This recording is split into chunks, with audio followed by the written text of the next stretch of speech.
friends, I'm back with another reading. I don't know what it's about, don't know who it's for. The name Paul came through yesterday, so I don't know if Paul could be relevant. Could also be something about like the chapter of the Bible. I think Paul was like a Bible name, right? I don't know, I don't remember that well. So if that is in any way relevant, then cool. If not, don't worry, it could be a separate message. It did come through yesterday. Um, I I have this feeling like something's trying to contact me. It's the way it's coming through. It's like, can you hear me? Literally, I have a card here that says, can you hear me? And it's this King of Air. Now it's coming through like the King of Air is in the ocean, if that makes any sense. But the ocean can symbolize consciousness. So it's something from the other side that's trying to come through to reality. I wanted to kind of show you the kind of order of events. So the first thing to come through was when I was pulling cards this morning, I had a bit of a dream that I won't go into. No, I will. I'll tell you my dream. So it was like there was this guy behind me, and he did have like a knife at my neck, which sounds quite scary and triggering, but it wasn't scary and triggering. The feeling that I got from this person behind me, it was almost like they had my back, and it was almost like they were giving me a neck massage as well. It was like it sounds kind of creepy, right, because of the knife, but it wasn't creepy. It was something like, because it's the feeling that came with it. The feeling was like this was a friend. There's the ambulance there as well. I don't know if that's symbolic in any kind of way. Sirens. um this person was a friend, and I was safe with this person. So it's the kind of situation where, you trust someone so much that you would let them hold a knife to your neck, knowing that they wouldn't hurt you.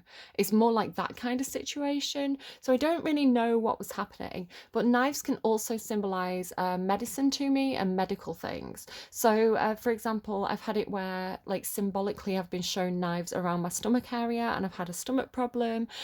So it could be something medical to do with somebody's neck, because like it's like a doctor, right? If you had something about, like, you needed some kind of operation on your neck, hopefully you'd be able to trust that doctor to do it, and they're trying to help you, right? So, and then I pulled cards on this, and I had the King of Swords with the Two of Cups. So King of Swords is someone who would be holding a sword, right? But it's somebody who's trustworthy. They are kind of like, in the suit of swords, this person's the most responsible. So if it was like the Page of Swords, they'd be a little bit naive. They wouldn't really know how to handle it. They'd still be learning. But this is kind of like the top guy, right? The top surgeon. Swords can also indicate communication. And language. So swords at the throat can indicate communication. Now, I do have verification of this because the underline of my deck is Mercury. Mercury is the planet and god of communication. So I want to say that this figure, he's here as well, King of Air. Whoever this symbolizes, they want to talk, they are communicating, is the message. And this person is coming through as a friend, right? And like the warmth and the safety that I felt with this figure in my dream, like that's how they felt, right? They felt like an ally to me. They felt like I wanted that person to be there. So really interesting how it's coming through. And again, the King of Swords can symbolize somebody who works in technology or works in communications. It can symbolize somebody who is in an intellectual field. It could be somebody who is a doctor, because you'd have to be very well educated, right, to be a doctor. Could do with somebody who is some kind of lecturer. So remember that swords indicates action, communication, and intelligence. My goodness, lots of sirens today.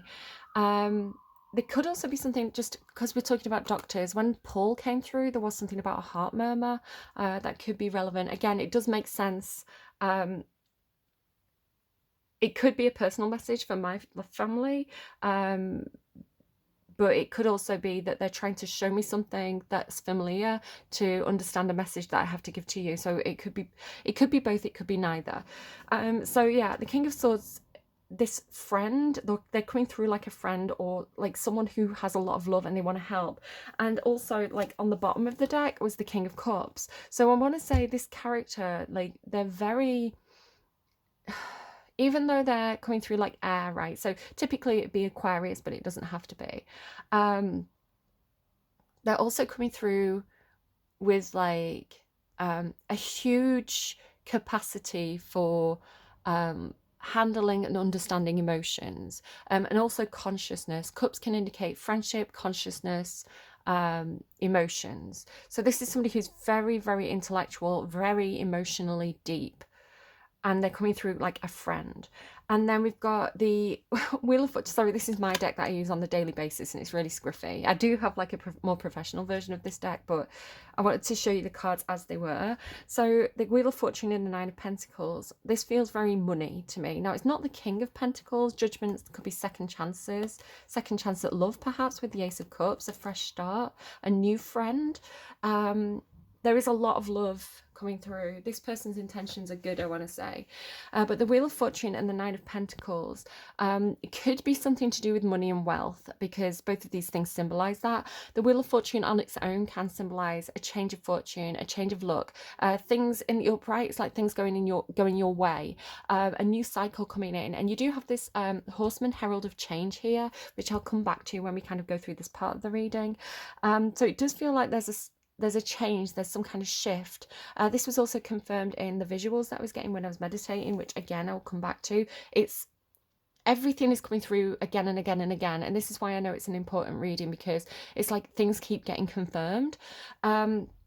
The Nine of Pentacles talks about kind of independent wealth. It could be starting your own business, or feeling like you've got enough money that you don't have to struggle. You know, it indicates some level of comfort, especially in terms of like finances. It could also indicate something like job security, but normally when it's the Nine of Pentacles, it indicates some form of, you know, it could be being self-employed, or it could be, you know, like freelance work, or I don't know, it just indicates some kind of financial freedom, which is really, really nice. It can also indicate self-care. So it can mean that, because she's preparing to open the gate. So it can indicate that this is a time that somebody should be looking after themselves, you know, eating good food, anything to do with like physical nurturing. So eating good food, exercising, I don't know, getting a haircut. I keep getting told I need a haircut, but I kind of like my long scruffy hair.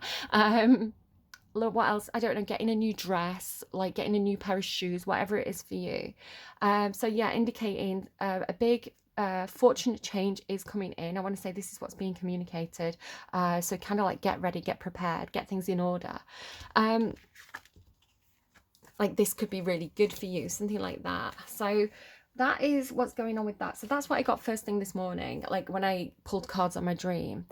The next thing I got was from my own deck. Like I said, the underlying of this deck is Mercury. Also Mercury, Mars. There's some stuff going on with Mars and Pluto if you want to kind of look into that.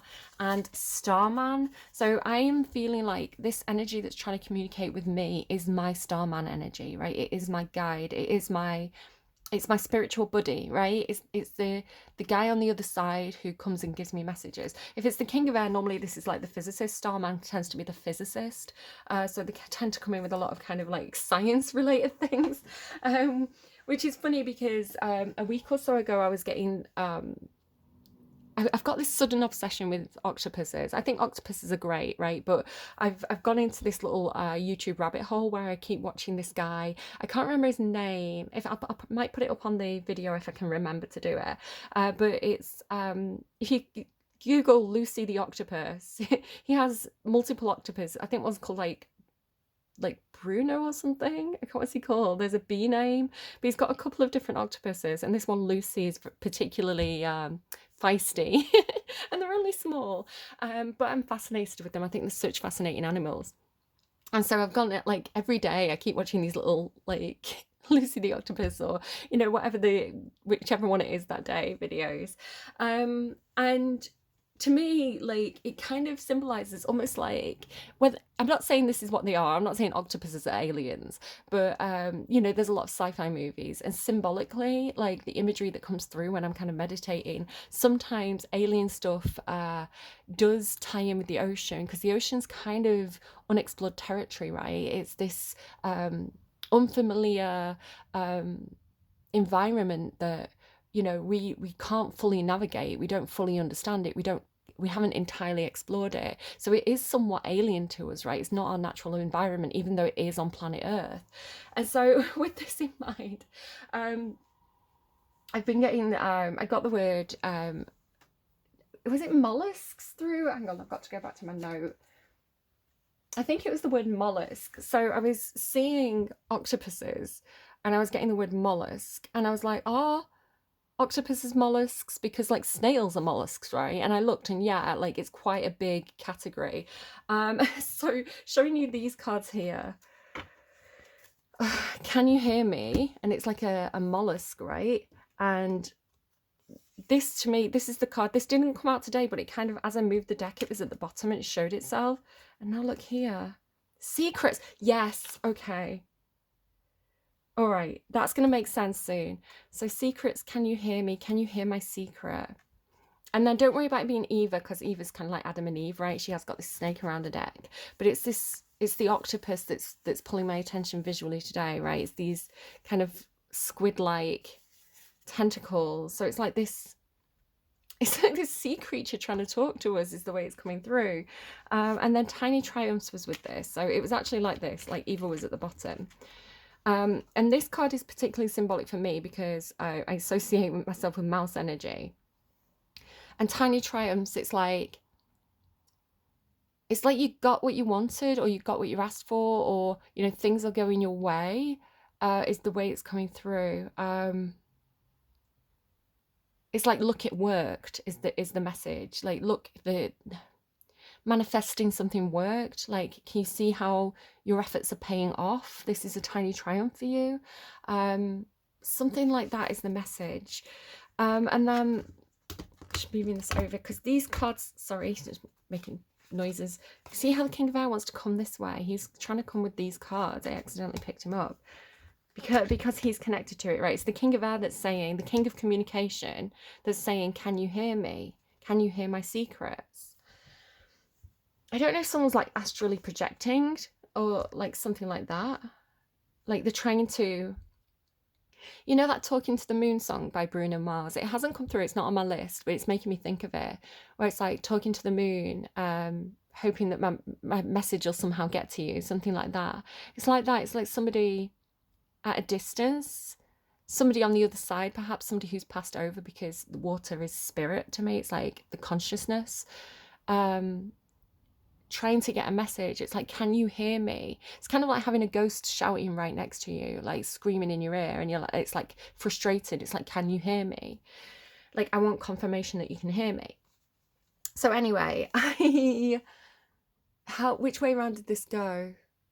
I think I pulled cards. I can't remember if I meditated first or pulled cards first, because I'm getting so much confirmation. I can't remember the order of the confirmation. It just keeps confirming itself. I think I pulled the cards first. So along with Mercury on the bottom, you had the ocean and the beach and the library.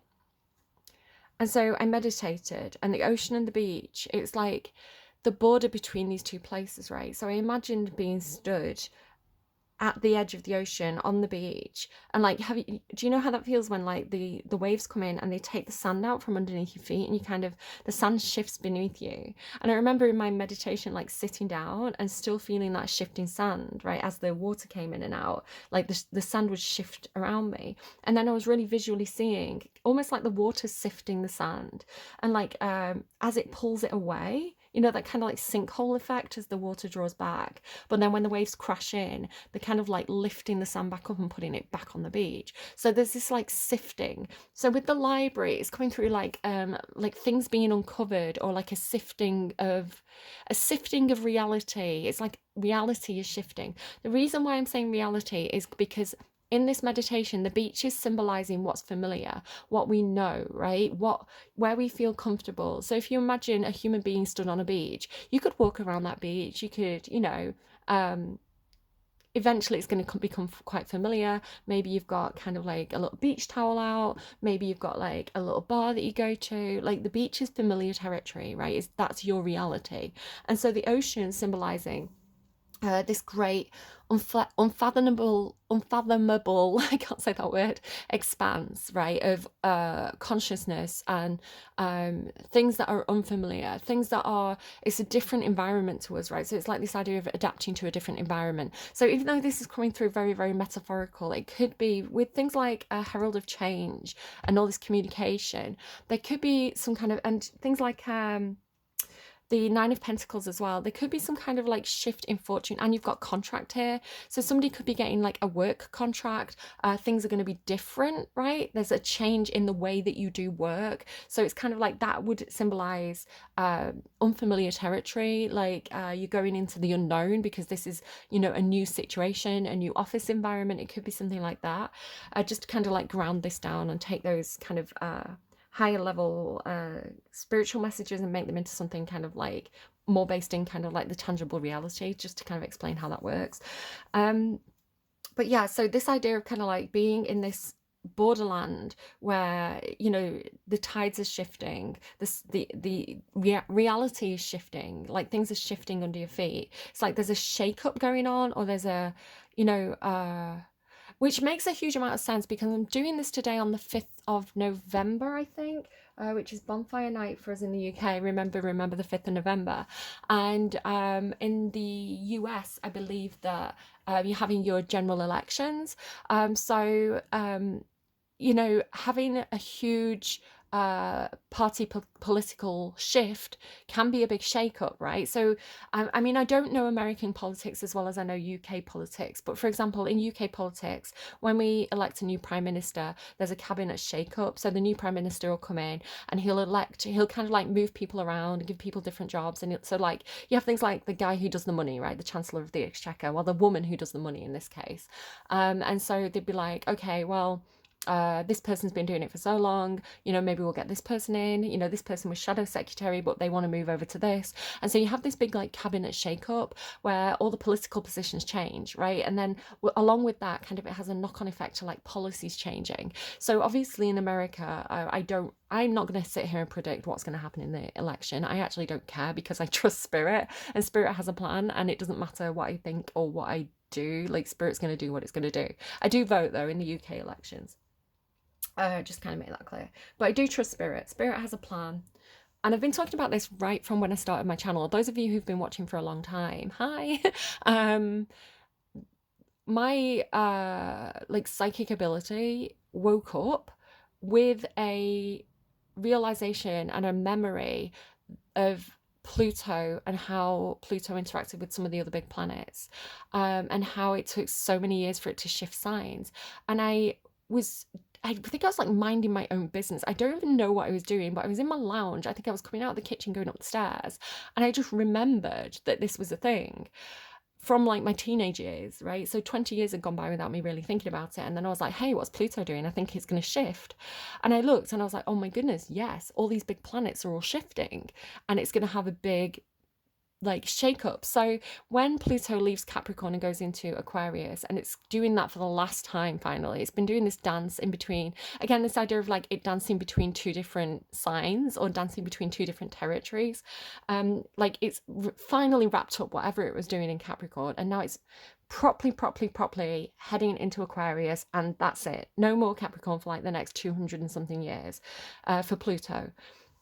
And Pluto's great because it's this big, it's like the vulture of the zodiac. It's this cleanup energy. So it kind of does the dirty work that needs doing. It's necessary, but, you know, people might see it as something dark or dangerous. It's basically, Pluto in Greek mythology is, or Roman mythology, is the god of death. And so Pluto carries this, I see it as scorpionic. It can be seen as Mars as well. It's kind of both. But it's this energy of like, going into a situation, doing a really deep dive, like really kind of like sifting the grains, if you like, of a situation, finding out the information like you would in a library. It's like doing the detective work, basically. It's kind of like judge, jury, and executioner. Well, it's not judge. It's like the detective and the executioner, I would say, Pluto.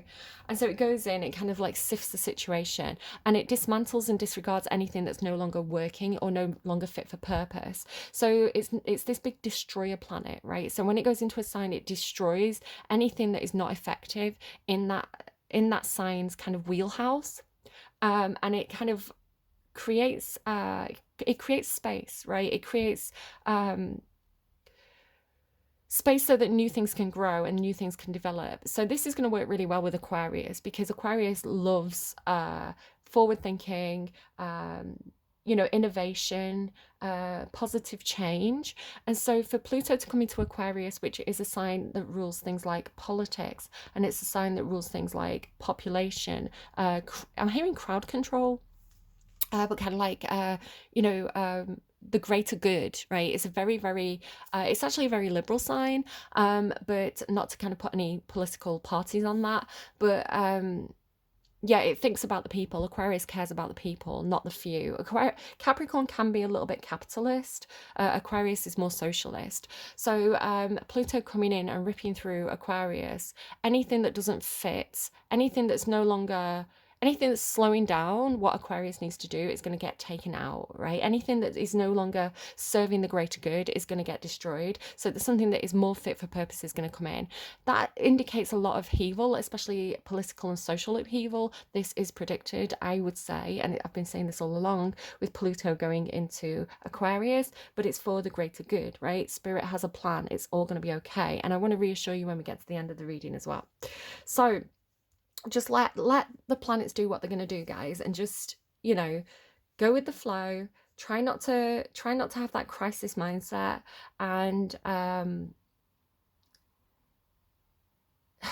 it's kind of work with the energies, not against them.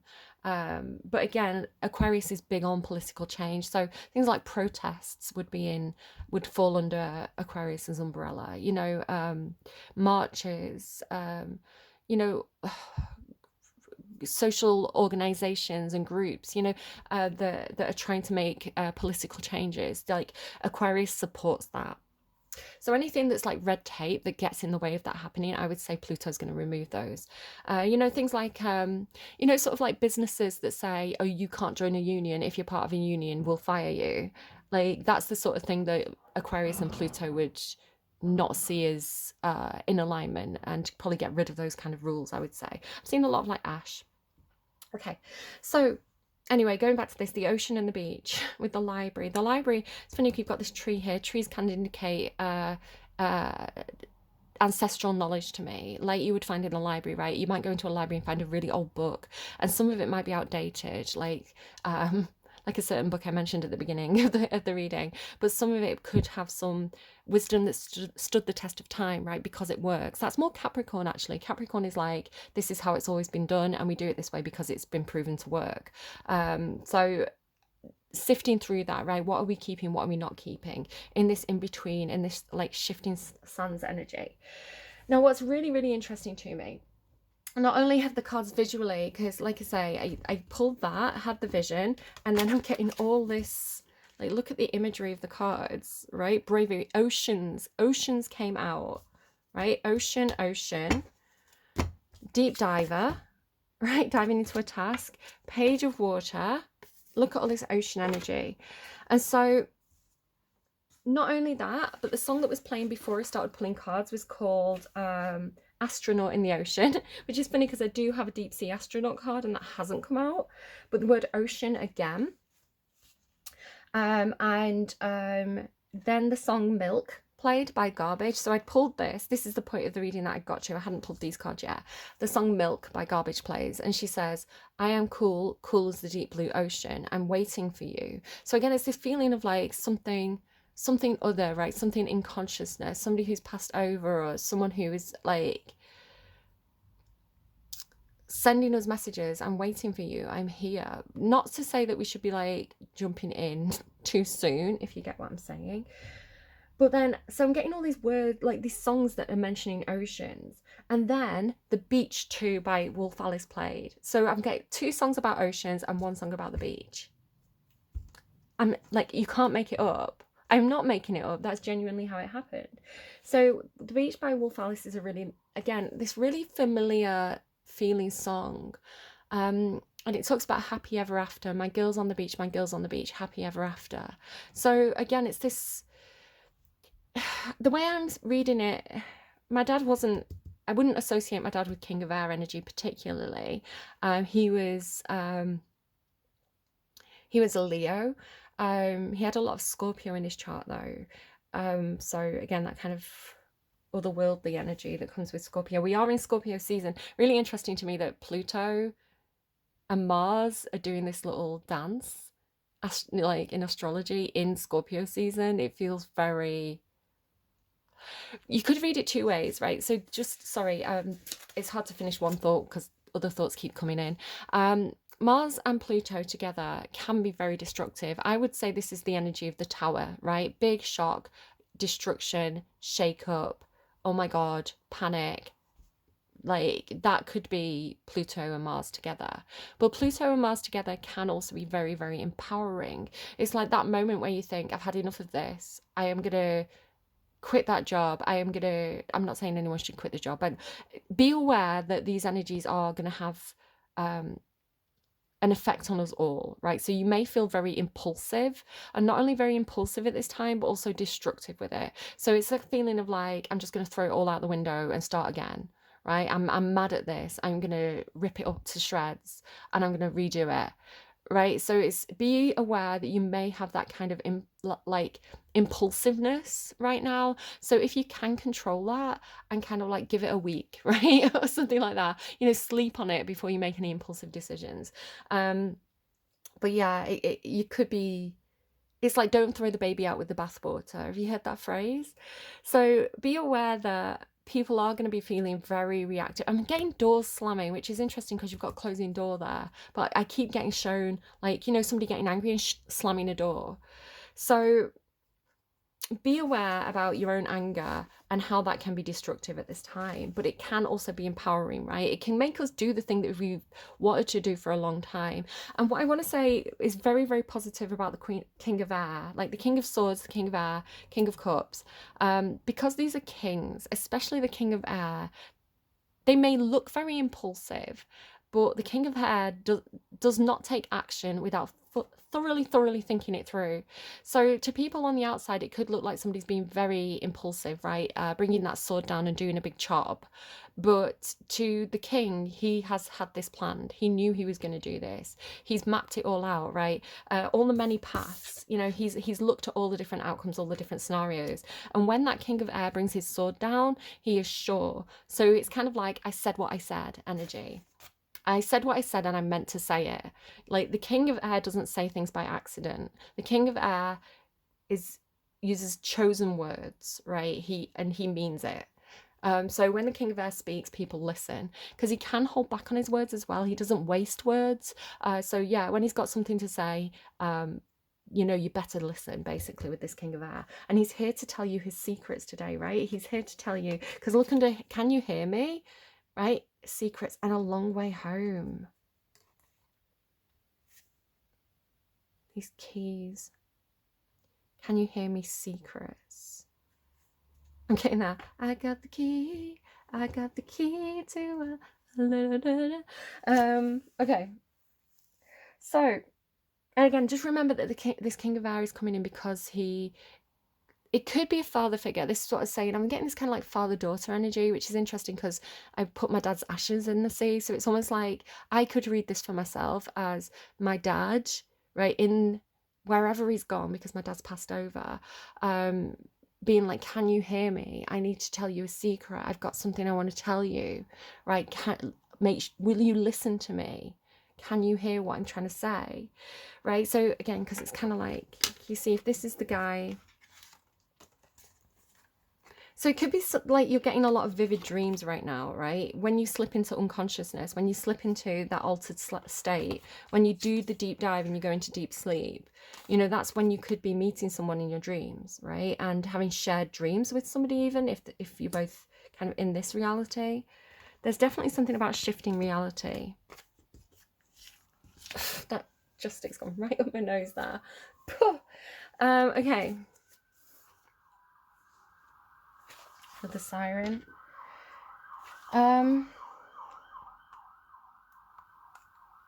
Yeah, shifting sands, things uncovered. This could be very far-reaching as well. I was shown, because when I was getting this like shifting sand between the beach and the ocean, I was like looking up the beach, and I was like, as far as I could see, like I was being shown this shifting sands, like as far as the eye could see. So something could be far-reaching or have far-reaching effects. Um, the waves, this is what I love. So for those of you who it is this feeling of someone on the other side trying to contact you, or even this kind of alien energy, right, trying to make contact, one of the lines that jumped out from me from the beach too was, the waves lick our feet and our hands meet. It's like that's where you meet, that's where the connection happens, right, at this shifting point between these two places. Our hands meet. It's just got this image of like putting your hand in the ocean and holding hands with somebody from that other place. It's really cool, actually. I'm waiting for you, Milk. She mentions rental kitchen in that garbage song. I am rental kitchen, which is always a really weird line to me. But I'm just going to briefly mention, and trigger warning for this, rental kitchen. There's something coming through. You know that film Girl Interrupted? Because I went for a walk this morning to try and receive some of the messages, and I walked past a chicken shop, and I started thinking about fried chicken and how, you know, like it's not healthy. There was a guy going into the fried chicken shop, and I started thinking about, like, you know, sometimes people don't understand like what food is healthy for them and what isn't. So it's kind of like somebody who wants to eat fried chicken all the time going, oh, but it's got protein in it, and being like, yeah, but it's also deep fried. And so being like, that's not healthy. If you want the protein in the chicken, maybe grill it, you know, maybe cook it in a more healthy way. So it's kind of like somebody who's using facts in a wrong way to justify their behavior, right? It's kind of like doing behavior that's damaging to them, but you know, stating one fact that's positive. It's kind of like if I it's like if I sat there drinking alcohol all day and I was like, oh, but being a bit tipsy helps me focus. It's like, yeah, but it's also destroying your body. So it's that kind of thing, right? It's like taking one fact and using it to justify a negative behavior pattern. So watch out for that. But fried chicken, the song that came on was End of the World by, I think it's the Nancy Sinatra version. Don't they know it's the end of the world? And it's funny because the other week I was in work and my boss pointed out to me that it's the song from Girl Interrupted.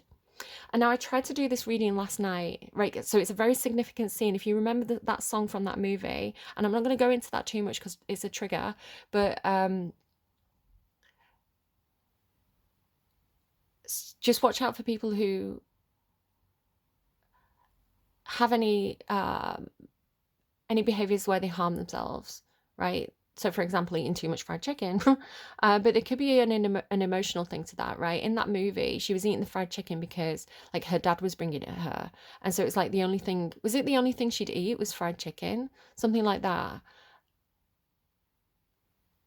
because she wanted the love of her dad. It was like really messed up. Anyway, so it's like a behavior pattern, but there's an emotional attachment. There's an emotional reason for it. Girl Interrupted. So I was trying to do this reading last night, and I had this feeling like Spirit wants to talk. Spirit's got a message for you. But someone came into the room, and it was like immediately it shut down, and it was like, no messages for you. I was shuffling my cards to kind of get them ready, and no cards were coming out. It's like Spirit is not going to talk when there's someone else in the room, which is so funny because I've got this message and now I'm recording it. But if Spirit doesn't want me to post this reading, it won't let me. It'll mess up the footage or something like that. So I trust Spirit. But I feel like it's like I had to hear it first, right? I had to hear it first. I had to be told and understand and then communicate it to you guys, something like that. But anyway, like I was interrupted. I was the girl interrupted. I couldn't get the message because someone had come into the room. So now I'm on my own. I can receive the secret, right? Can you hear me? I've got a secret. I spelt girl wrong and wrote it as gill. And I made a note of it because fish have gills, so there could be something about gills. And again, I had that vision of like the sword at my throat, right? Like, you know, people, I think in like mermaid movies, you know, where people have the gills. Could be something about that. Again, going back to the fried chicken scene from Girl Interrupted, don't they know it's the end of the world? And just watching people who might not be mentally or emotionally healthy right now, The next song that came on just as I was making those notes was called Falling Skies by Youngblood, and it is from the TV show 13 Reasons Why. So just be careful at this time, is what I'd say.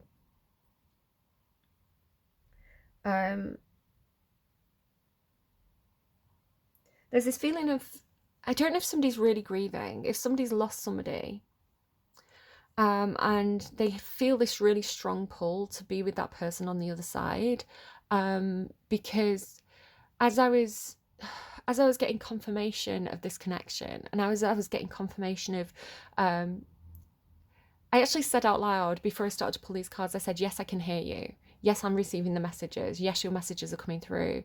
And this flood of emotion came over me, like, and I broke down and I was crying so hard. And it was this feeling of like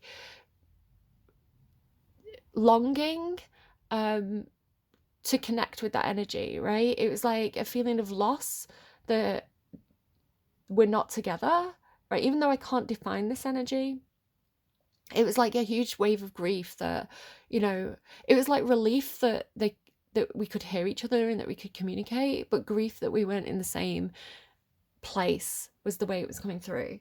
And it was just in absolute tears. It was like snot everywhere.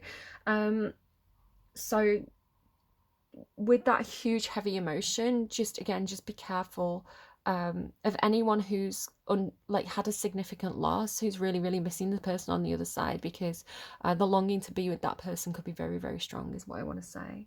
And again, we've got that really impulsive, destructive energy. So just please, please, please, please, please keep an eye on anyone who, you might be thinking of with that. Something about spiders and spider webs. Spiders symbolize connectivity to me. Again, very much king of air energy, because they are they're connected to the web. So it's kind of like networking, having social connections or business connections, being very good at communicating. It's someone who's firing off emails, right? Or someone who's maybe receiving a lot of information, because the spider sits at the middle of the web. I was getting this thing about venom. This was in last week's reading that I didn't actually post. I had a dream, and I think I'd basically dreamt the Venom movie that's in the pictures at the moment that I haven't actually seen. And there was something about feeling like there was a moment in this movie where there was a guy who he'd been in the ocean, and he'd come back with an attachment, and he couldn't speak.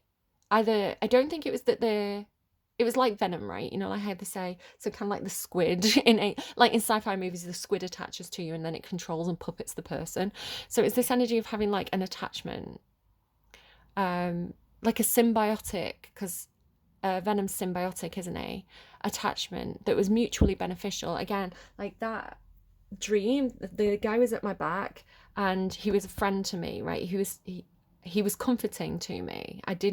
He wasn't scary. So it's kind of like the relationship that Tom Hardy's character, Eddie, I have to remember it's like Eddie, Venom has with Eddie, right? They have a symbiotic relationship, they need each other to stay alive pretty much.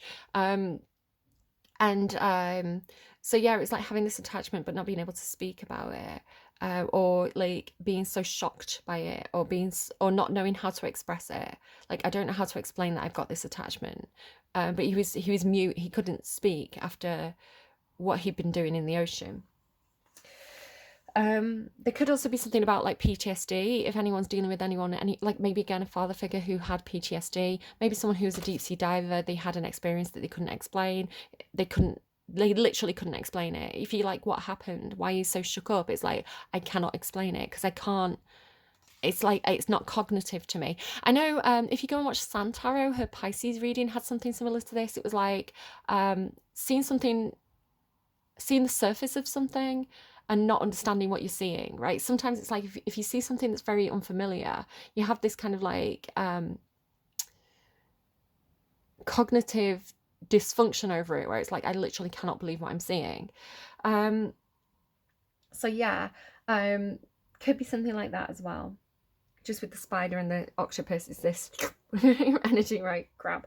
But not negative. That's the big thing. It's not coming through as negative at all. It's actually coming through as symbiotic and helpful. Could I have this kiss forever, Enrique? And Whitney Houston is my last note. Okay. Something is happening. The reading starts with the initiation, the crossing. So again, it's like going into a different place. Again, it could be a different workplace, right? Or a different workplace environment. But it's this this initial first steps into this new environment, this new could have a feeling of like being thrown in at the deep end. I was talking about this, funnily enough, this week about how I'm playing a new computer game, Dragon Age, the Veilguard, and it has all these pop-ups, like these tutorial pop-ups, and I'm kind of forcing myself to read them because I I don't normally read tutorials. I prefer to just like jump in at the deep end with the game and kind of figure it out as I go and kind of like learn from my mistakes. And it was funny because as I was talking about it, I was thinking about this story of my dad, who he said when I was a baby, he just kind of threw me in at the deep end because to see, to see if I could swim. And he was like, and you could swim. Yeah, it's kind of like jumping into a task, right? Somebody may feel, or some of you, because this is kind of a collective message, you know, you're going into a new situation. You could be meeting somebody who's very, very it's funny because they're coming through like a boss, right? Or like somebody with a lot of authority, somebody with a huge amount of knowledge. This could be somebody who's very, very experienced in whatever it is you're going into. But they seem like a friend. They don't seem intimidating at all. They seem like you've known them your whole life, is the way it's coming through. Anyway, coming back to this, so it's kind of like going into a situation and it feels very linear, right? And very, very quickly you get kind of absorbed by it.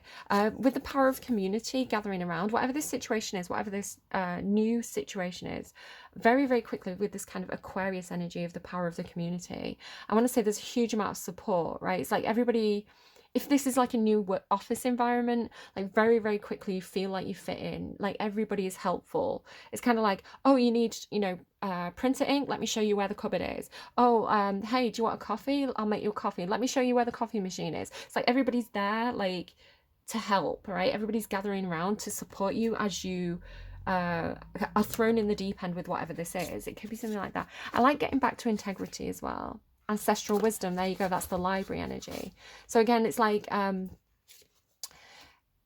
you know, we this destructive energy that comes in, which I'm going to talk about over here as well.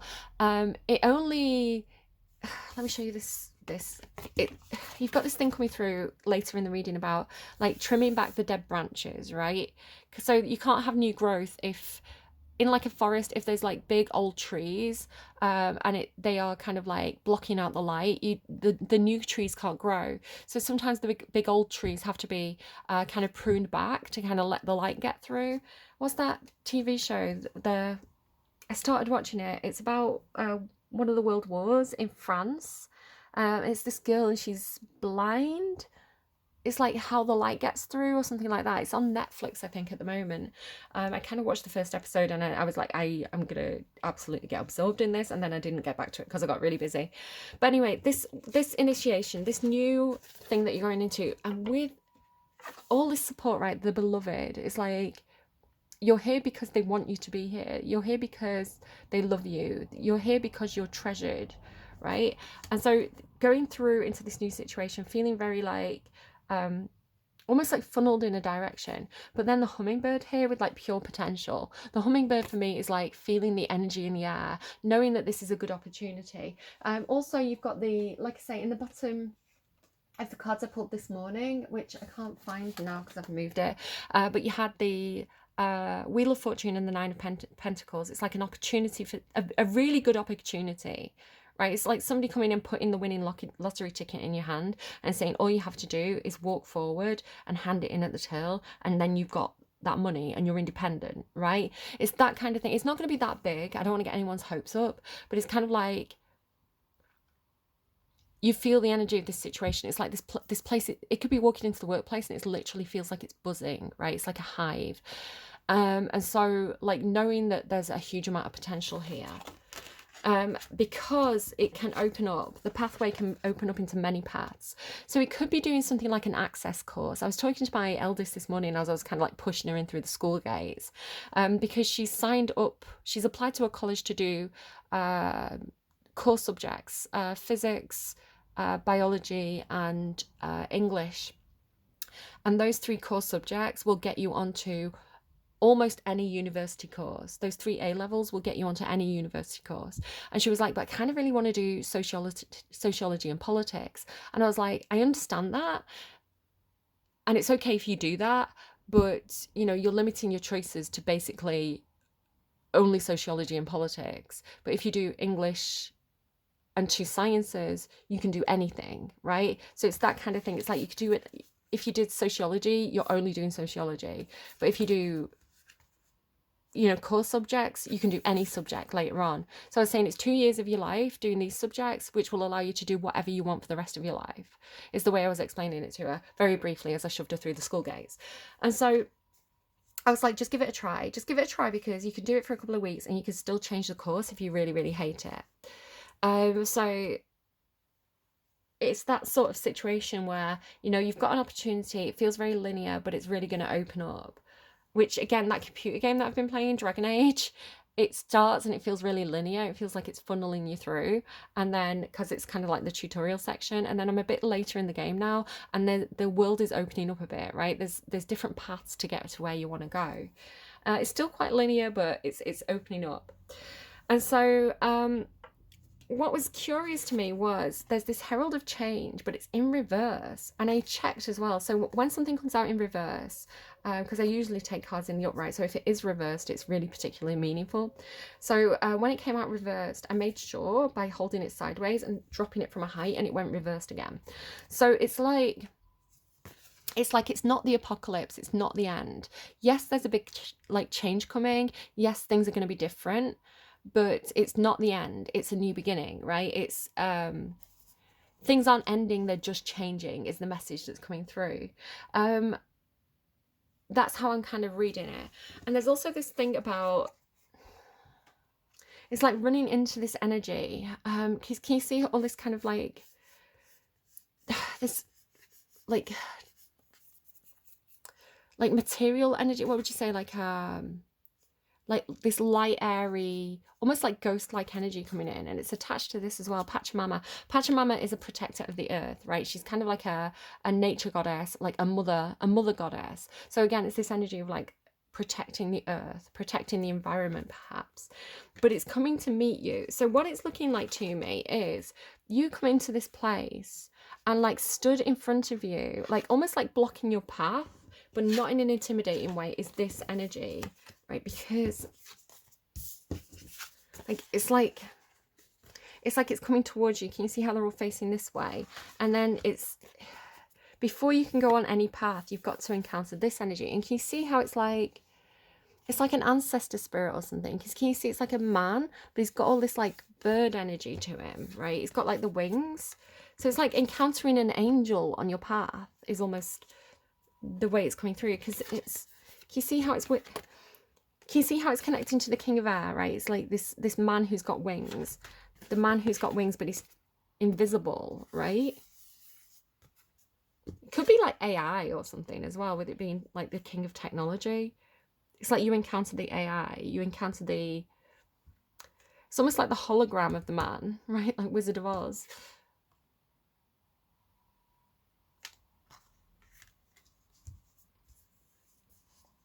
The soul of the man. The soul of the man comes to meet you.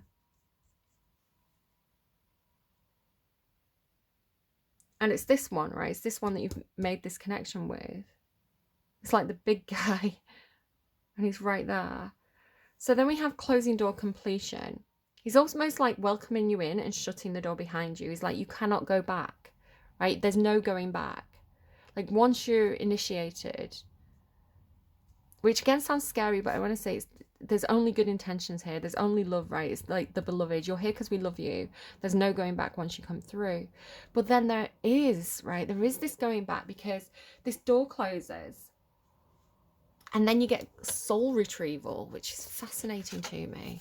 So it's like you can't go back. And this one is saying, but don't you know I have magic? I have the magic and I can go wherever I want. So it's, you see how in this tree, there's like a woman in the tree, and here it's like soul retrieval. It's like the butterfly isn't breaking out of the chrysalis for me in this image. The butterfly is breaking someone else out of the chrysalis, their beloved. Can you see the heart? It's kind of like Orpheus. You know the story of Orpheus where he goes down to retrieve his wife, and his magic is his music, right? So it's like nobody's ever done this before. Nobody's ever left Hades before. And it's like, I want to say it's you. It's like you're there going, oh no, but I'm going to retrieve the soul. I'm taking them back with me. Right? So again, there could be something impulsive where somebody slammed a door, right? Somebody's walked out, slammed a door, left a situation. But then there's this one that says, no, we can recover it.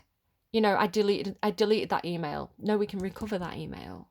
So it doesn't have to be a soul, but it could be a piece of music, right? Somebody was writing a piece of music, a song, and they accidentally deleted it, and they're like, it's gone forever. And this person's like, no, my magic is that I'm really good with technology, and I can recover that song for you. I can go into the files and recover it. So like, the way it's coming through mostly in the cards is, I'm going to go and get my ancestor back. I'm going to go and get that soul back. I'm going to bring them back through, which is like, wow, like that should be in a reading. Like, I'm here to fetch them. Again, I was talking about Labyrinth this week as well. You know, in the Labyrinth where the Goblin King takes Toby, her little brother, and she's like, I'm here to retrieve Toby. And he's like, you can't. And she's like, watch me, bet. And she does. It's like, that's her magic, that's her power. It's like, that's why she's loved, because she can retrieve the souls. So the wailing tree, this does talk about ancestors, right? Because if you think about grief, like people sometimes wail when they're grieving, but it's actually reconciliations. So again, it could be that there's this energy on the other side, the energy in the ocean, right? Which is symbolizing an ancestor spirit in the consciousness. Scorpio season's been wild for me, by the way, so far. Like, I've had so many visits from my ancestors. Like, I keep seeing them. Not even my ancestors, but other people's ancestors. Like, everybody's coming to visit, apparently. So yeah, it's like you could. I've also, you know, like, I've been watching Tyler Henry. He's got like a new series. So it could be that your magic is that you're able to do this. You can talk to the ancestors. There's something about the ring around the head, right? Because it's on all the images. It is part of this deck that there's this ring on a, you know, these orbs that float around. So it's like you can connect to the orbs. You can pull in the soul of the beloved and talk to them and receive the messages, something like that. But like, look, you see how she's got like her antenna up and there's kind of like halo behind her. There's kind of like a halo in that card. A halo here on this card. This big bubble here. Right, so it's kind of like, if you think about like how ghosts are orbs, it's kind of like putting a ghost's orb on as a helmet and being able to communicate with them. A bit like VR, I suppose. And like, you know, have that communication and then take it off. You know, you think about like working with your crown chakra. So this is where the reading gets a bit confusing for me, so you're gonna have to bear with me. Next up comes the sacred contract. So it could be that this is a literal contract, like a new work situation, somebody's signing a new contract, but it's like a sacred contract. It's like the ancestors have brought this in, right? The spirits have brought this in. This is the Wheel of Fortune moment. But there's also something about like soul bonds and soul ties and like purpose. Like, this is your purpose. This is what you're supposed to do. I feel like this is my purpose. I feel like in this reading, I'm this person, right? For some reason, like, whether it's spirits, ancestors, aliens, AI, I don't know what it is, but there's something communicating with me. For example, like the Paul thing. So I was shown, it wasn't my ancestor, it was another person in the family's uncle. And I only met them once, very, very briefly. I can't actually remember what they looked like. And it was 25 years ago, something like that. And I was waking up, and in front of me, in my mind's eye, which is how I receive visions, right? It's kind of a bit like a waking dream. Paul was sat in front of me. This person's uncle, and I knew it was Paul, and he was here to visit. And there were some other messages that came through with that, which I don't want to go into too much because it's really personal. But I messaged the person, and they messaged back all freaked out. Like, I didn't say that I'd received a visit. I said, hey, was that person's dad called Paul? And they were like, yeah. Why'd you ask? Because at their work, someone had just started called Paul. And they were like, so it was a freaky question, right? And this happened to me as well. I was walking to my work one day, and I was thinking about this old friend that I had from childhood, out of the blue for no reason, called Robert. And I was thinking, Robert, Robert, Robert, Robert. And I got to work, and my boss said, hey, there's this new guy. He's called Rob. So this happens all the time to me.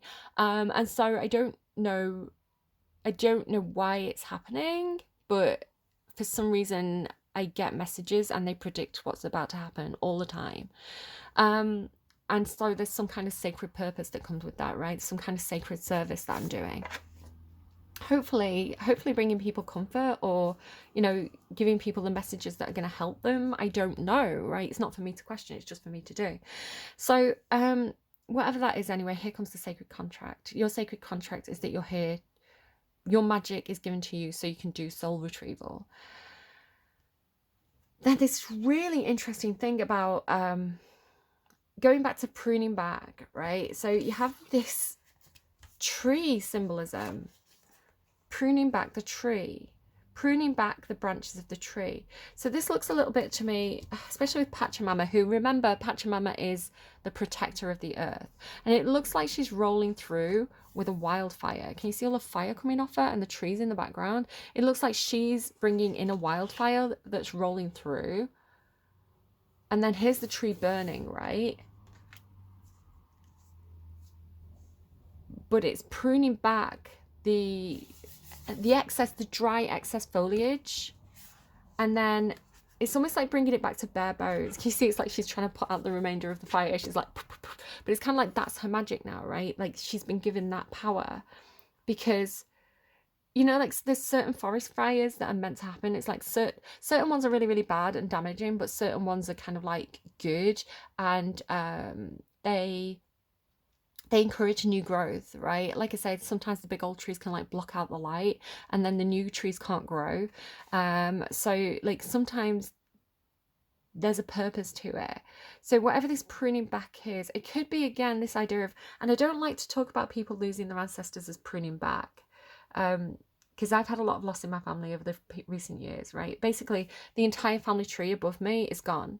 I'm the top of the family tree now. And so that feeling of like, all those, I see the ancestors as roots, by the way. Normally I see the ancestors as roots, but it's kind of like that physically, that energy has been cleared out now. And perhaps it's something to do with my own personal growth. I don't want to make it about me again. I grieve the people I've lost. I wish they were here physically with me because, there's a benefit to having people physically around you, and you feel that loss when you can't hug them and things like that, or you can't pick up the phone and talk to them. But I know they're with me in spirit. I 100% know they're with me in spirit. They haven't gone anywhere. Their souls are with me. They come and go, but physically they're gone. Spiritually, closer than ever. So physically there's some kind of pruning back, and it doesn't have to be people or family either. It could be my house is really cluttered, right? I need to declutter my house. It could be something like that. Again, if it's some kind of office thing, it's the time of the year when, like, which company was it? Was it Wizards of the Coast fired a load of people right before Christmas last year, and then they've done it again this year? Crying out loud. Listen, I like D&D. Stop being dicks. Like, it's Hasbro, isn't it? Not Wizards. Like, Hasbro have fired a load of people at Wizards, I think, right before Christmas. It's like, what a nasty thing to do at that time of the year. Like, it's so snide. But I don't agree with this, but I heard business is business. So it could be something like that, right? It could be, you know, maybe people who've been in the job for a very long time, who have a lot of benefits, perhaps, you know, who have a big pension, you know, maybe being offered some kind of incentive to retire early. So they're not kind of like being forced out, but they could be being incentivized to leave, so that kind of like new people can be recruited who, you know, because the people at the top of the company who've been there for a very long time tend to be on like you know, bigger salaries, bigger pensions, like a lot of benefits, where you could have like 3 people start and give 3 people a job for that one person's salary. So it could be something like that. But then there's this thing about this I want to say both of these people could remain, right? They don't get whatever this rolling removals is, these people stay because they're flexible, because they're adaptable, right? So it's kind of like, okay, so my job is getting what do you call it when people like the job gets removed from the company and you get like I don't know corporate terms. I do know them and I'm just not pulling it in right now. So it's like your job is no longer needed at this company. However, we have this other position. Would you be interested in this other position? And you're like, yes, because I'm adaptable. I have flexible skills, right? Like that's fine. Yeah, I also can do that job. Excuse me. Whatever this is, it could also require travel. No, it could require somebody moving, perhaps, you know, across water, across an ocean to get to the new office. Maybe there's a different office in a different country. But it's going to require some bravery and some endurance. But this person is still standing at the end of it. Can you see all these little tiny trees on the earth? And then like here, it's like they're still there and they're flourishing, right? So it's kind of like the new season comes around and they have the new growth. And you've also got on the bottom of this deck, you've also got resistance. And it's kind of like coming back out, up out the ground, right? It's like spring, it's like the new growth. We've got the trees on our hands. So resistance. I'm resisting this change. I'm standing my ground. I am remaining here because I'm adaptable. And then something about like the soul and the home, right? This is the home of my soul. This is where my spirit lives. This place, it could be like protecting a place. Like there's a field near me which they want to build houses on, and I'm like, but this is the spirit of the place. Everybody, you know, walks the dogs here. The children hang out here in the summertime. Like these fields are, they might be owned by an individual, but they are used by the community. You can't just build houses on them. So it could be like some kind of like a social action to say, no, this earth is our home, right? This is our land. We stay here. We will not be moved. Because of the soul, right? Because this is because it gives so much to our soul to have a place like this to walk in. What else do we have? Under the Page of Water, Justice, and the Ace of Fire. So again, with that kind of contract energy, but there's love here. Deep down, power of community, getting back to integrity. Beauty Way, the Sacrifice, and the Mystical Shaman. Again, it's like somebody's astrally projecting, I want to say. The Holy Mountain under that. Flexibility again. So you've got adaptability and flexibility and transcending and refuge. Again, this thing about like, and sanctuary. Again, it's like this place is our home, our retreat. This place is our home, it's our retreat, it's our sanctuary. The place has a soul, right? The place is alive. Interesting, like she's looking into this orb and seeing this unicorn. After that is the unicorn purity. Like a pure soul. And then transcending into the unknown, like rescue into the unknown, bone collector and strength. And again with that kind of like the tree and the world energy. Okay. Hopefully this is making some sense to you guys. I'm gonna get I've got a new deck. It's really beautiful. So if you've seen me using the Tarot de la Nuit, really, really gorgeous deck. This is instead of the de la Nuit Tarot, it's the de la Nuit Lenormand deck. Lenormand's like a different system to tarot. Again, it's old, it has heritage. But instead of being like the tarot cards, like the Ace of Cups, the Ace of Wands, King of Cups, King of Swords, all that, it's things like home, the letter, the maiden, something like that. Different system. So let's see what we get from the Lenormand.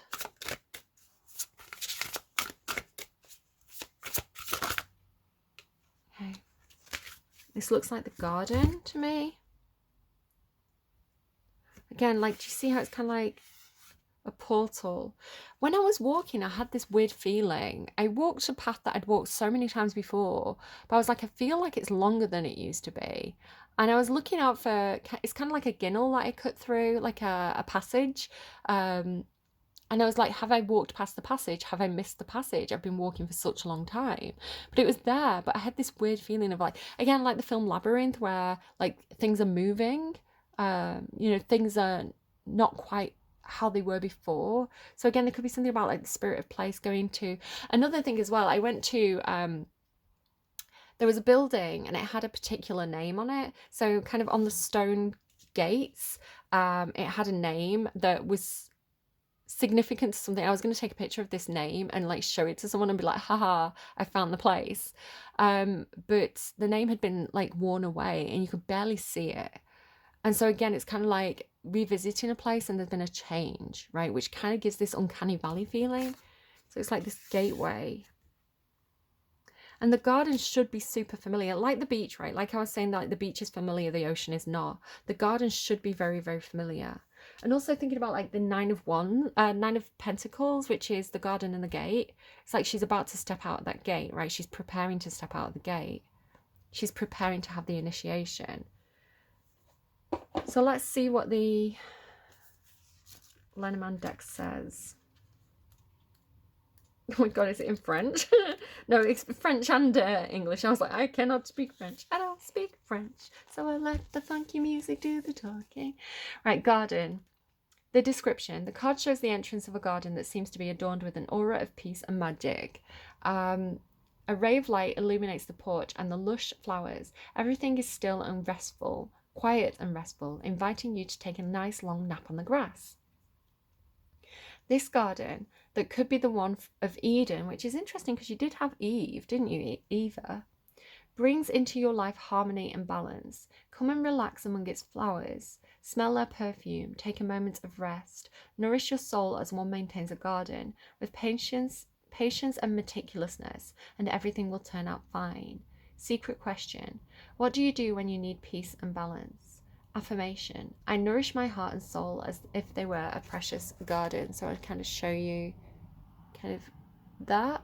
You can pause it and have a read of that if you want to and use those affirmations and things and ask yourself the question. But again, it's the place, right? It's the place that brings peace and solitude and a feeling of safety and balance and familiarity. The beep beep truck. It used to be a joke in Capricorn readings that I'd have like the beep beep truck because I do my Capricorn readings every Thursday during lockdown and the truck would always come and interrupt the reading. Okay, I'm gonna get you a song as well.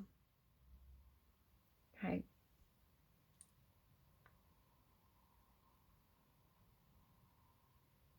Call You After Rehab is currently playing by Devon Cole, if that's significant at all.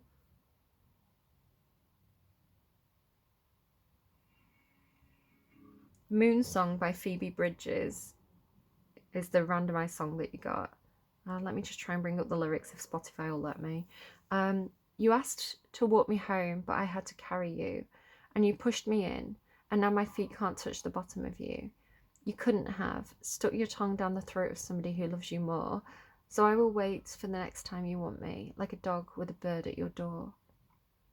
We hate tears in heaven, but it's sad his baby died. And we fought about John Lennon until I cried. And then I went to bed upset. But now I'm dreaming. And you're singing at my birthday. And I've never seen you smiling so big. It's nautical themed. And there's something I'm supposed to say. but I can't for the life of me remember what it is. And if I could give you the moon, I would give you the moon. You are sick and you are married and you might be dying, but you're holding me like water in your hands. When you saw the dead little bird, you started crying, but you know the killer doesn't understand. So make of that what you will. I hope that you got something from this reading. I hope that it was helpful in some sort of way, and I am going to leave it there. Do take care of yourselves, take care of your loved ones, and I will see you again when I see you. Take care, friends. Bye bye.